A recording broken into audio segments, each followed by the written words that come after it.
The day Karen tried to evict me from my own dock started like any other calm water morning sun and me enjoying a cup of coffee while watching the lake shimmer. Then came the storm, not from the sky, but from the HOA president herself.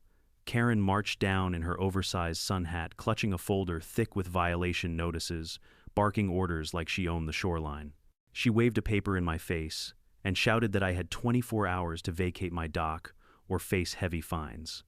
My dock, the one I built with my own two hands. But what Karen didn't know, what made me smile through her tirade, was that in less than an hour the balance of power would flip. The woman who threatened to strip me of my peace would soon watch her most prized possession disappear right before her eyes. Because while she tried to take my dock, I was about to take her boat. My name's Jack. I'm 58 years old, semi-retired, and for the first time in decades, I thought I had finally found peace. After 35 years of working construction, saving every dime I could, and raising two kids who are now grown and living their own lives, I bought myself a lakeside home. It wasn't the fanciest place on the shore, but it was mine. Every nail, every board, every inch of that dock had my sweat in it. For me, the dock wasn't just a wooden platform stretching over water, it was freedom. It was the place I cast my fishing line at dawn, where I sipped coffee with the morning fog, where I taught my grandkids to tie knots and skip stones. If life had a front porch, that dock was mine. I thought neighbors would be the cherry on top. A small, picturesque community nestled around a crystal lake where everyone waved to each other on the road, where you could borrow a wrench without a second thought. But if there's one thing I didn't count on, it was the HOA. Or more specifically, Karen. Now, Karen wasn't the kind of person you could ignore. She made sure of that. Imagine a woman in her mid-40s, always overdressed for a lakeside walk, strutting around with a clipboard like it was a crown. She was the self-appointed queen of the HOA, and she wore that title with more arrogance than the mayor of any city I'd ever lived in. Her lipstick was as loud as her opinions, and her voice carried across the lake like a bullhorn. If you so much as painted your mailbox the wrong shade of white, Karen would know, and she'd have a violation letter in your mailbox before the paint dried. Her house, the biggest on the block, screamed money. The kind of sterile, magazine-perfect house no one ever actually enjoys living in. Out front sat her pride and joy, a gleaming, oversized boat, the sort that looked more suited for Miami than our little lake. She polished it like it was a crown jewel, paraded it around the water every weekend, and always managed to park it just a little too close to my dock. Sometimes I swear I'd hear the faint bump of fiberglass against my boards at night, like the boat was trying to pick a fight on her behalf. Before Karen turned her sights on me, life at the lake was peaceful. I had friends among the neighbors, old Bob next door who loved grilling, and the Martins, a retired couple who'd bring over pies from time to time. We'd chat about fishing spots, water levels, the weather. Nobody cared if your grass was an inch too long. Nobody except Karen. What made me a target, I suppose, was simple independence. Karen didn't like people who didn't bow to her authority. She liked being the center of control, and I wasn't the type to ask her permission for every little thing. When I built my dock, I did it with full permits from the county. I followed state regulations, double-checked the measurements, and even had an inspector sign off. But to Karen, none of that mattered. If it wasn't approved through her, it was, in her words, a violation of community standards. I could see it in her eyes that first time she mentioned it. That mix of disdain and challenge. Like she had found her new project, not fixing the potholes, not maintaining the community park, not dealing with her own violations, but breaking me. Here's the thing, though. I've worked on job sites tougher than any HOA meeting. I've dealt with clients who tried to stiff me on payments, bosses who yelled until their voices cracked, city inspectors who nitpicked over fractions of an inch. Compared to them, Karen was just another loudmouth with too much free time. The mistake she made was underestimating me. She saw a man with gray hair enjoying his dock, sipping his coffee, and she figured I'd roll over when she barked. But I've been standing my ground my whole life, and I wasn't about to let her or anyone take away what I built with my own hands. To me, the lake wasn't just water, it was peace. A hard-earned reward after decades of sweat and stress. Every evening, I'd sit at the edge of that dock, legs dangling over the water, listening to the frogs croak and the crickets sing. Sometimes my grandson would join me, asking about fishing knots or why the water looked gold when the sun set. Other times, it was just me and the stillness. That dock was my sanctuary, and that's why Karen's attack hit deeper than just paper violations. She wasn't just threatening wood and nails, she was trying to steal my peace. The funny part, most neighbors didn't even like Karen. Oh, they nodded politely, sure, but I could tell. The rolled eyes when she walked away, the muttered complaints about her endless notices, the way some folks avoided her altogether. But nobody wanted to be the one to stand up to her. She thrived on fear. And to be fair, she had a sharp tongue and a knack for manipulation. It was easier for most to stay quiet, pay the fines, trim the hedges, and avoid her wrath. But I wasn't wired that way. And deep down, I knew this was headed for a showdown. She was picking the wrong fight, and she didn't even realize it yet. You see, I've always believed bullies are the same at every age. Doesn't matter if it's the kids stealing lunch money at school, the foreman yelling on a job site, or the HOA president waving violation slips, they all thrive on control, and they all crumble the second someone refuses to bend. Karen thought she had the power. She thought her boat, her title, and her clipboard made her untouchable. But the truth, she was standing on rotting planks, and soon enough I was going to prove it. What started as a ridiculous letter about my dock was about to spiral into a full-blown war on the water. And as much as I hated conflict, I wasn't backing down. Not from Karen, not from anyone. Because if she thought she could take my dock, she had another thing coming. Let us know where you're watching from today, and if you're new here, don't forget to like this video and subscribe to join our growing community. The first official shot in this war didn't come from Karen's mouth, though she never wasted an opportunity to flap it. No, it arrived in the form of a neatly folded piece of paper shoved into my mailbox wrapped in a bright yellow envelope stamped with the HOA's ugly logo. I remember holding it in my hand, coffee steaming beside me, and already feeling my blood pressure tick up a notch. Nothing good ever came in envelopes that color. Inside was the notice, unauthorized structure dock, not in compliance with community standards. Must be removed within 30 days or fines will apply. Removed, I nearly spat out my coffee. That dock was built legally with county permits and inspections. I had the paperwork filed in a neat little folder inside my desk. Compliance wasn't the problem, control was. And I knew exactly whose fingerprints were on this. Karen's signature was scrawled at the bottom like a victory flag. HOA President. Bold letters. She might as well have signed it Her Royal Highness. I walked down to the dock that morning, letter in hand, staring at the planks like they were suddenly guilty of some crime. Sunlight glinted off the water and a couple of ducks waddled by as if mocking me. Unauthorized structure, I muttered. Tell that to the inspector who signed off on it last year. But I wasn't about to storm into Karen's yard-waving paperwork. That's exactly what she wanted, for me to lose my cool to dance to her tune. Instead, I folded the letter back into the envelope, tucked it in my pocket, and decided to wait. Of course, Karen didn't wait long. By that afternoon, she came striding down in her oversized sun hat like she was about to host a parade. Her boat, polished within an inch of its life, bobbed smugly at the edge of her dock. She stopped right at the property line, hands on her hips. "Jack," she said with that condescending tilt of her head, "I trust you got my notice." I nodded. I did. And you understand the seriousness of the violation. I almost laughed. "Karen, this dock is county approved. Signed, sealed, and stamped. If you've got a problem, you can take it up with the state." Her lips curled into that smile, the kind that says she thinks she's already won. "Oh, Jack. The HOA's standards are higher than the county's. We can't just have people throwing together projects. Property values are at stake." I glanced at her boat, easily worth more than most houses on the block. Yeah, I'd hate for the neighbors to lose sleep over my 2x4s. She ignored the jab, pulling a clipboard from under her arm like a sheriff unholstering a gun. "You have 30 days. After that, fines begin. And if you refuse, what I cut her off, you gonna drag it into the lake yourself?" Her smile never wavered. Let's hope it doesn't come to that. Then she turned heels, clicking against the boards, and walked back up the path like she was marching off to war. That was the first spark, the moment I realized this wasn't about rules. It wasn't about docks, or wood, or permits. This was about Karen flexing her muscles, showing the neighborhood she was in charge, and picking me as her example. The days after the tension simmered.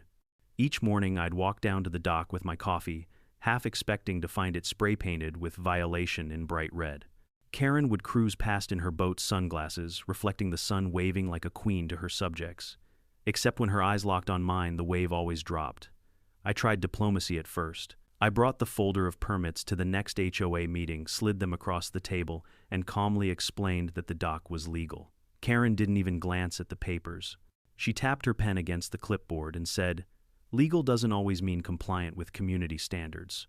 That's when I knew reason wasn't going to cut it. Karen wasn't interested in facts. She wanted obedience. She wanted me to bow, to nod, to thank her for gracing me with her attention. And that wasn't happening. What really got under my skin was the whispers. I could see her working the crowd, leaning in close to neighbors at the mailboxes, gesturing toward my house when she thought I wasn't looking. I knew the kind of poison she was spreading. Unsafe dock, lowering property values, Jack's not really following the rules, petty childish nonsense. But it planted seeds. Soon I'd catch neighbors giving me looks not unfriendly but cautious, as if I'd suddenly turned into the community troublemaker. The final straw came one evening when I went down to fish. Karen's boat was parked so close to my dock, I could have reached over and tapped the side with my pole. I tied on a lure, but when I cast the line tangled against her railings, I gave it a sharp tug and muttered under my breath, but I swear I could hear her laughter drifting across the water from her porch. That was the moment. The exact point where annoyance hardened into resolve. This wasn't just about a dock anymore. This was about standing up to a bully. Karen thought she could push me around with fancy titles and violation letters. She thought she could make me sweat with threats of fines. But she had no idea who she was dealing with. I've spent a lifetime standing firm against bigger storms than her. And if she wanted a fight, she was going to get one. The spark had been lit. And sparks, when ignored, turn into fires. If the first violation letter was Karen's warning shot, what came after was a full-blown artillery barrage. She didn't waste a single day. By the following week, my mailbox had turned into a dumping ground for HOA official correspondence. Monday, failure to maintain dock aesthetics. Tuesday, improper lawn edging. Wednesday, unapproved outdoor furniture. I swear by Thursday I was half expecting to find a letter accusing me of breathing too loudly near the lake. Each envelope had Karen's signature at the bottom, her smug little flourish like a dagger jabbed into my ribs. The fines started adding up $50. Here, $75 there, $100 for repeat offenses. I stacked the papers in a growing pile on my desk, wondering if Karen thought she could bury me under paperwork the way she buried her neighbors under rules. But here's the thing about a bully: when you don't flinch, they get meaner. Karen didn't stop at the letters. She weaponized her boat. That thing became her floating throne, circling the lake like a shark, always managing to accidentally block my dock. More than once I found myself standing at the edge, fishing rod in hand, with her boat tied so close I couldn't even launch my kayak without scraping against it. One Saturday morning I walked down to the water ready to cast a line, only to find her boat practically hugging my dock. I hollered up at her deck where she stood, sipping a mimosa. "Karen, you mind giving me a little space here?" She didn't even blink. Just raised her glass and called back. "It's a community lake, Jack. Don't like it. Take it up with the HOA. Her laughter echoed across the water like nails on a chalkboard. And she didn't stop there. A few days later I saw a sheriff's cruiser parked by my driveway. My stomach dropped until the deputy explained that they'd received an anonymous tip about an unsafe dock. He did a quick inspection, walked across the planks, even bounced a little on them. Then he shrugged. "Jack, this dock's sturdier than most county bridges. Sorry to waste your time." Somebody's clearly got too much of their own. I didn't have to ask who somebody was. The neighborhood began to split into camps. Some folks whispered encouragement, quiet, "Hang in there," Jack comments when Karen wasn't around. Others avoided eye contact, clearly not wanting to get on her bad side. Then there were the handful she'd recruited her little court of loyal subjects, nodding along at meetings, parroting her lines about protecting property values. It was like living in a bad high school play, except the drama queen was in her 40s and armed with legal stationery. The tipping point came at the next HOA meeting. Karen strutted in with her clipboard clutched like a royal scepter. I sat quietly at the back, sipping coffee from a thermos, waiting to see what fresh nonsense she'd cooked up. She didn't disappoint. "Ladies and gentlemen," she began, standing at the podium, "we cannot allow one homeowner's disregard for the rules to drag down our entire community. Mr. Jack's dock, while technically permitted by the county, fails to meet our HOA standards. It is unsafe, unsightly, and frankly a hazard to property values." I nearly choked on my coffee. Unsafe, unsightly. That dock was straighter than her eyeliner on a windy day. Karen pressed on, waving photos like evidence in a courtroom. "As president, I have no choice but to enforce our bylaws. Unless Mr. Jack removes the dock immediately, we will fine him daily and pursue legal action." I could feel the eyes of the room shift toward me. Some sympathetic, some curious, others just relieved they weren't the ones under fire. I stood calmly and walked to the front. "Karen, with all due respect, this dock was built legally. Here's the county permit signed and dated. The HOA doesn't override state law." Karen's smile widened. "The HOA adds to state law.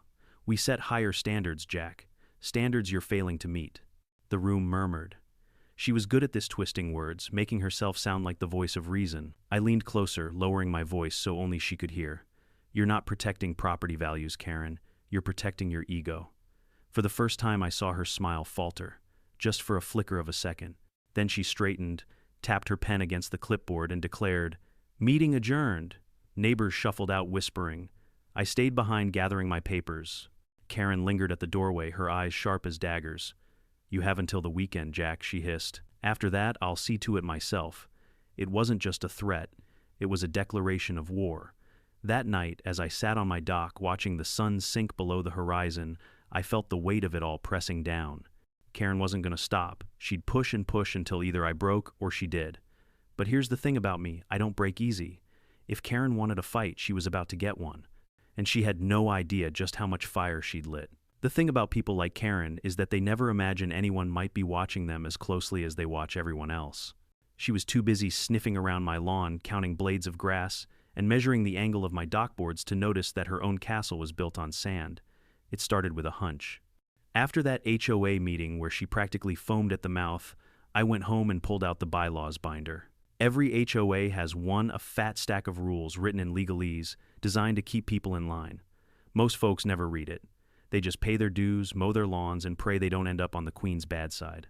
But me, I had time, and I had motivation. I flipped through the sections on docks, boats, and shoreline use. The words blurred together at first, but then one sentence snagged me like a hook. All watercraft must be registered with the HOA and state authorities. Unauthorized storage or docking of unregistered vessels is prohibited. I blinked. Unregistered? Surely not. Karen, of all people, would never let her boat slip through a paperwork crack. She was the type who laminated grocery lists. Still, the thought nagged at me. So the next morning, I went down to the county clerk's office. It wasn't glamorous, just a beige room with buzzing lights and tired clerks shuffling papers. I handed over Karen's address and asked if her boat registration was on file. The clerk tapped at the computer, frowned, then shook her head. "No record under that name," she said. My eyebrows shot up.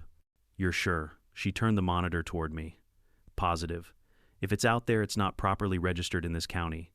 I walked out of that office with a grin so wide strangers probably thought I'd won the lottery. Because in a way I had. But I wasn't done. I went back to the HOA bylaws, flipping further. There it was again, dock extensions must be pre-approved by the board. I'd seen Karen's dock. It wasn't just extended, it was practically a pier, bigger than mine with a little seating area she used for her weekend parties. I'd never once seen a board vote approving it in the meeting minutes. And I checked. I combed through every record from the last 5 years. Her name never came up, not once. It was almost too perfect. The cherry on top came from Bob, my neighbor. Bob was the quiet type, not one to stir the pot, but that night he shuffled up to me while I was tinkering with a fishing reel. "Jack," he said, voice low, "I probably shouldn't tell you this, but Karen's been keeping her boat tied up on HOA property. That corner of the shoreline she uses belongs to the association, not her lot. Technically, it's against the rules." I nearly dropped the reel. "You're kidding." Bob shook his head. "Nope. She bullies everyone else so nobody says a word. But the bylaws are clear, you can't store personal property on HOA land." It was like watching dominoes fall. Each little piece of information clicked into place, building a bigger picture. Karen wasn't just guilty of hypocrisy. She was practically swimming in violations. Unregistered boat, unauthorized dock, illegal use of HOA property. The very things she accused me of, she was neck-deep in herself. For days I kept digging. I took photos of her dock extension complete with measurements, snapped pictures of her boat tied illegally, even recorded the times it blocked my access bumping against my dock like a drunk neighbor at a barbecue. I cataloged everything time-stamped and organized like I was preparing a case for court, and the more evidence I gathered, the calmer I felt. Karen's power over me had always been about intimidation. Her weapon was fear. But now I wasn't afraid. I was holding the bigger stick. I remember one afternoon vividly. I was sitting on my dock binder of evidence beside me when Karen strutted past in her usual uniform, oversized sunglasses, lips painted fire engine red, clipboard in hand. She smirked, tossed her hair, and called out, "Enjoy your dock while you can," Jack clocks ticking. I just smiled back, raised my coffee, and said, "Hope your boat's registered, Karen." The look on her face, just a flicker, a tiny crack in her armor, was priceless. She recovered fast, of course, firing back, "Don't you worry about my boat." Then she turned sharply and marched away, heels digging into the dirt. But I saw it, that little twitch. That tiny moment where the Queen realized her crown might be slipping. That night I sat on my porch flipping through the evidence one last time. For weeks, she'd had me playing defense, dodging fines, and fending off accusations. But now the tide was turning. I wasn't just defending my dock anymore. I was preparing to strike. Because Karen's empire wasn't built on solid ground. It was built on rotting wood and missing paperwork. And I was about to kick the first board loose. If I had been feeling a little too proud of myself for uncovering Karen's mess, she was quick to remind me she wasn't about to roll over and let me win. No, Karen doubled down. Bullies always do when they sense control slipping away. It started with a final notice letter. This one wasn't just slipped into my mailbox, it was hand-delivered, shoved right between the boards of my front porch. In big, bold letters across the top, final notice of eviction of dock structure, eviction. Like my dock was a squatter hiding out on the shoreline. The letter demanded immediate removal, no grace period. It claimed fines would accrue daily until complete compliance is achieved. At the bottom, there was Karen's signature again, except this time she'd added, enforcement pending. She wanted me to believe she had the authority of a judge, jury, and sheriff rolled into one. I laughed out loud when I read it, but still something about the word eviction stuck in my chest. She wasn't just going after wood and nails anymore. She wanted to scare me into thinking I could actually lose the home I'd built for myself. The next blow came in the form of a surprise HOA meeting. Karen posted flyers on every mailbox in the neighborhood, emergency session addressing non-compliance threats to property values. Everyone knew what that meant. It wasn't about threats, it was about me. I showed up early, binder of evidence, tucked under my arm, and sat near the back. The room was already buzzing. Neighbors whispered in little clusters, some glancing my way, others avoiding eye contact. I could practically feel the electricity of gossip in the air. Karen marched in like a general inspecting her troops. She wore a red blazer this time, the kind of color that screams authority or desperation. Clipboard in hand, she strode to the front and cleared her throat. "Thank you everyone for coming on such short notice," she began, her voice smooth and commanding. "We are here tonight to address a serious and ongoing violation that threatens the integrity of our community. One homeowner has repeatedly disregarded our rules, undermined our standards, and placed our property values in jeopardy." Every head turned toward me. Karen basked in it.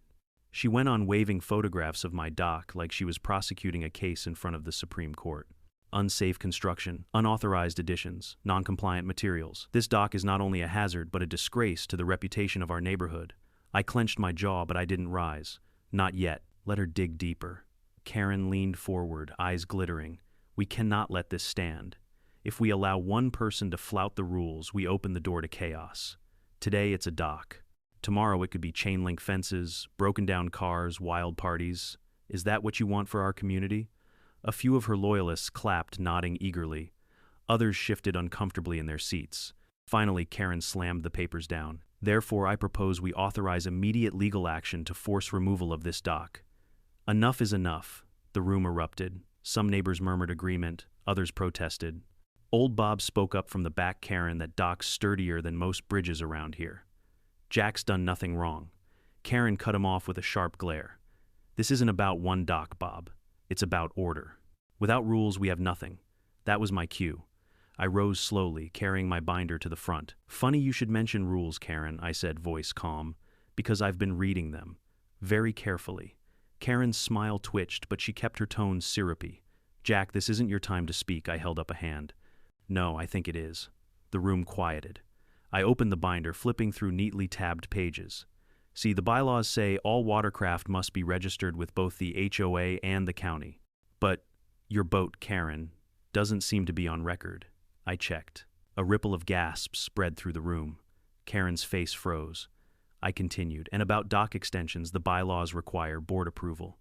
Funny thing, I went through every minute from the past 5 years. No record of yours ever being approved. Not once." Karen's cheeks flushed red to match her blazer. "That's irrelevant. We're not here to discuss my dock," I smiled. "Oh, but we are. Because the rules apply to everyone, don't they? Or is it one set for you and another for the rest of us?" The room buzzed, neighbors whispering fiercely now. Some of the same people who had clapped for her earlier were leaning forward, eyes wide. Karen tried to recover her voice, rising. "Don't be fooled. This is a distraction. The issue here is Jack's dock." I leaned in, lowering my voice just enough to make her lean closer. "No, Karen. The issue here is your hypocrisy. And I'm not the only one who's noticed." For the first time since I'd known her, Karen looked rattled. Her confidence cracked her eyes, darting like a cornered animal. But still, she tried to strike back. "You think you can outmaneuver me, Jack?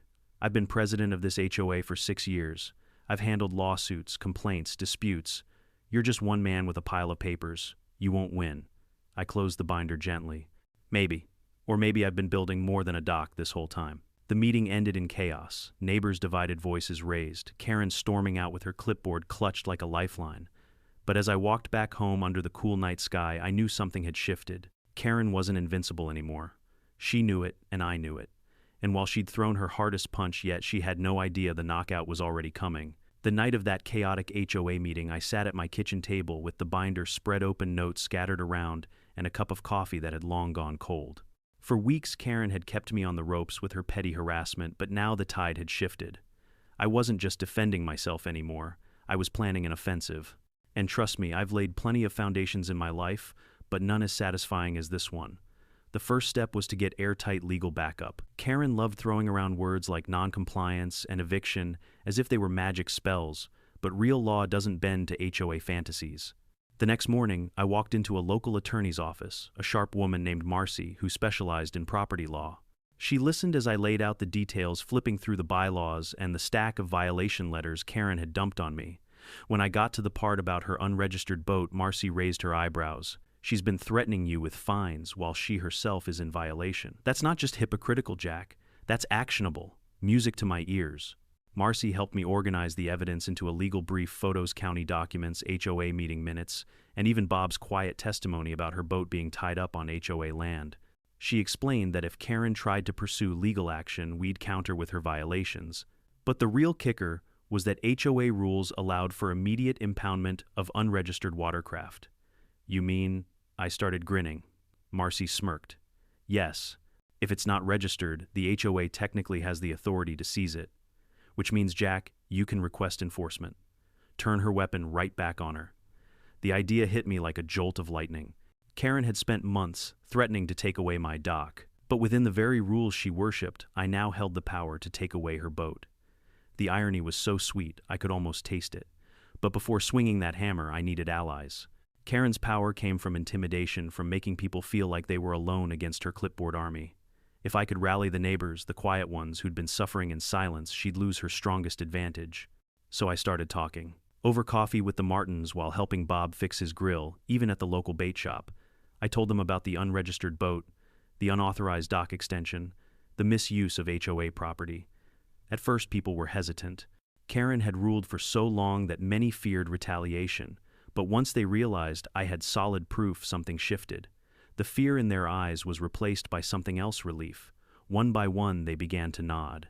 "About time someone stood up to her," Bob muttered. "She fined me last year because my bird feeder was the wrong type." The Martins chimed in. "She made us repaint our shutters twice because the shade of blue was too cheerful. It was like opening floodgates." Every neighbor had a story. Karen's reign of terror had been going on far longer than I'd realized, and people were desperate for someone to finally put her in her place. Meanwhile, I kept building the case. Photos of her dock extension measurements showing it exceeded limits, screenshots of the county website proving no registration for her boat, copies of HOA minutes showing no votes on her projects. It all went into the binder, page after page, until it looked less like a homeowner's folder and more like a prosecutor's case file. And I'll be honest, I enjoyed every second of it. But the pièce de résistance came when I contacted a towing company that specialized in marine impoundment. Yes, those exist. With Marcy's help, I filed the paperwork through the county and the HOA enforcement clause. It was all perfectly legal, signed, stamped, and sealed. Karen had no idea. While she was busy drafting her next violation notice, I was drafting her downfall. Still, I couldn't get cocky. The key was timing. I needed to hit her when she least expected it, when she was at the peak of her arrogance.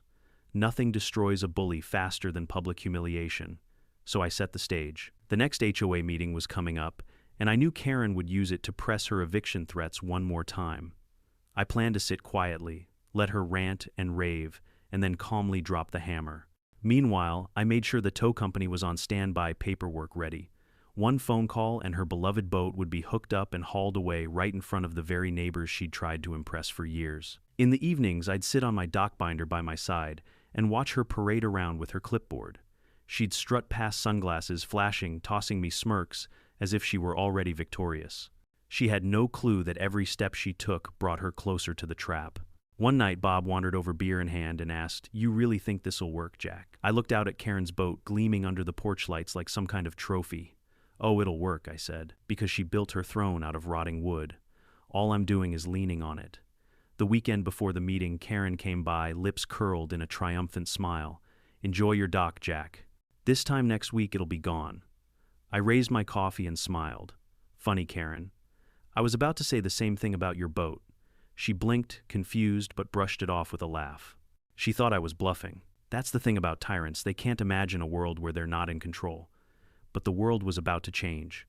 I had the evidence, I had the neighbors, I had the legal authority.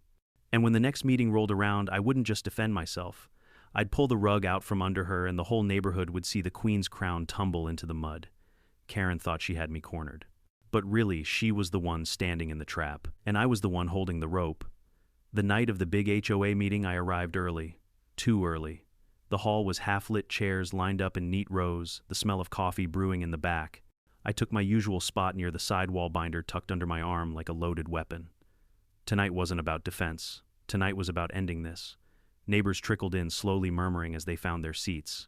I caught more than one glance in my direction, followed by a nod or a half-smile. Word had spread. People knew something was about to happen, even if they didn't know what. Then Karen arrived. Right on cue, marching down the aisle in a tailored navy suit, heels clicking like a metronome of arrogance. Her clipboard was clutched in her arms, lips painted the color of a warning flare. She scanned the room, eyes landing on me. That smile spread across her face, sharp, confident, certain. "Jack," she purred loud enough for the whole room to hear, "I do hope you've come prepared tonight." I smiled back. "Always." She didn't know just how prepared. Karen opened the meeting with her usual pomp. She tapped the microphone, cleared her throat, and launched into a tirade about preserving community standards and addressing dangerous violations. Within minutes, my name was front and center, her voice dripping with false concern. "Neighbors, we cannot allow Mr. Jack's dock to remain in place.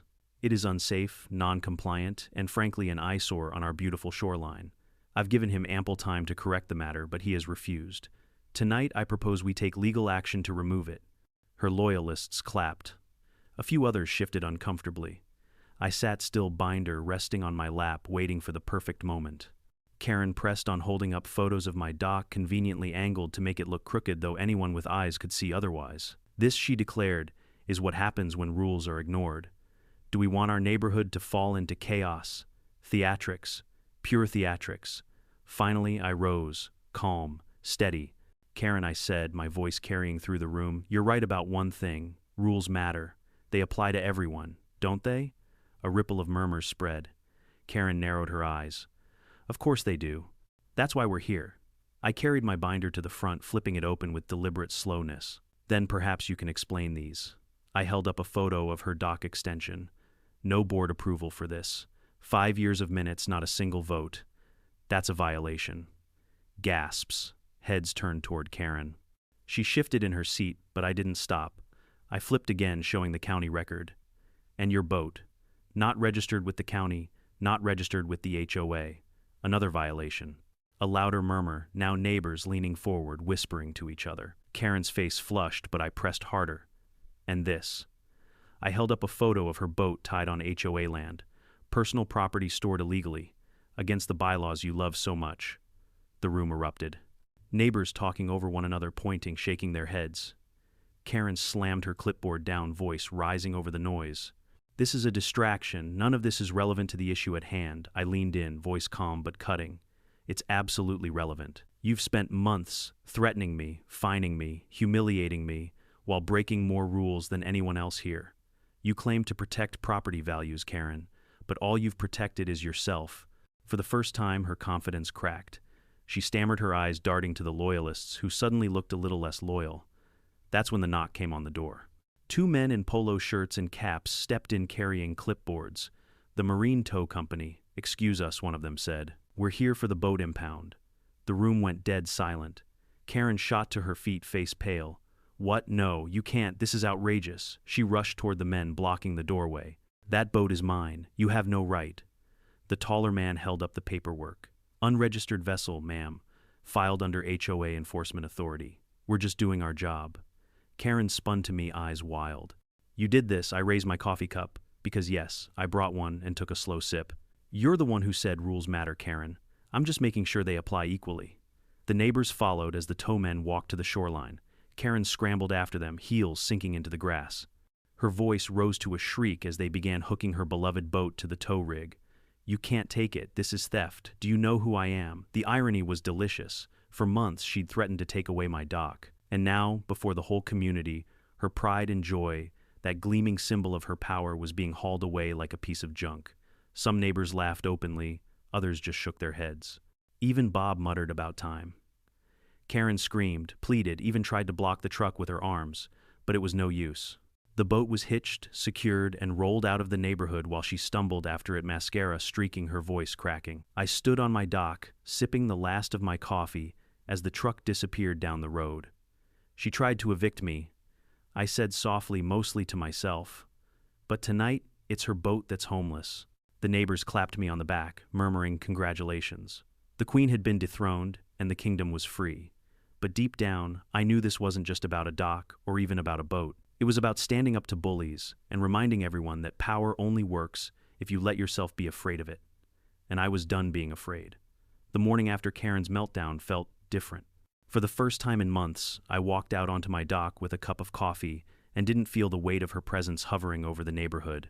No shrill voice barking about standards, no smug boat parked like a guard dog near my shoreline. Just the sound of water lapping against the boards and the sun stretching across the lake. Word of the showdown spread fast. By midweek, the entire neighborhood had heard about Karen's boat being towed away, and frankly, they couldn't stop talking. Some whispered about it like it was neighborhood gossip, others spoke in awe like I'd slain a dragon. Bob ambled over that afternoon holding 2 bottles of beer. He handed me one and sat down on the dock beside me. Jack, he said with a grin, I've lived here 20 years and I've never seen anything like that. You didn't just win, you knocked the crown right off her head. I chuckled, taking a swig. She did most of that herself. I just gave it a push, but it wasn't just Bob. Over the next few days, neighbors I barely knew came up to thank me. The Martins brought over a pie, saying they finally felt free to hang their wind chimes again without worrying about a violation notice. Another family admitted they'd been threatened with fines for having too many potted plants. Suddenly, people felt lighter, like a dark cloud had finally lifted. Of course, Karen didn't go quietly. For a week or two, she stormed around trying to regain control, filing appeals, writing letters, even calling emergency meetings that nobody attended. Her voice had lost its thunder. Without her boat, without the illusion of invincibility, she was just another neighbor shouting into the wind. The HOA board, tired of her antics, called for a vote of no confidence. It was almost comical how quickly it happened. People who had once nodded along with her suddenly found their spines. The motion passed, and just like that, Karen was out. No longer president, no longer queen, just a neighbor with a long list of violations to answer for.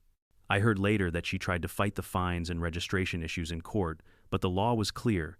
You can't bend the rules in your favor forever. Eventually, the system catches up. By the end of the summer, her boat was still impounded, her dock extension flagged for removal, and her reputation shredded. As for me, life finally returned to what I'd always wanted, simple and peaceful.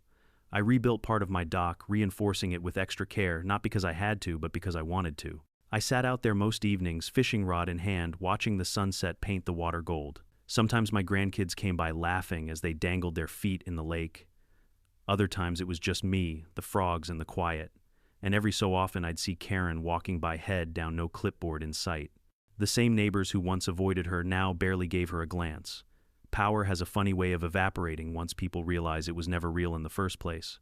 Looking back, I don't take joy in her downfall, not entirely. What I do take joy in is the reminder that bullies don't get to win forever.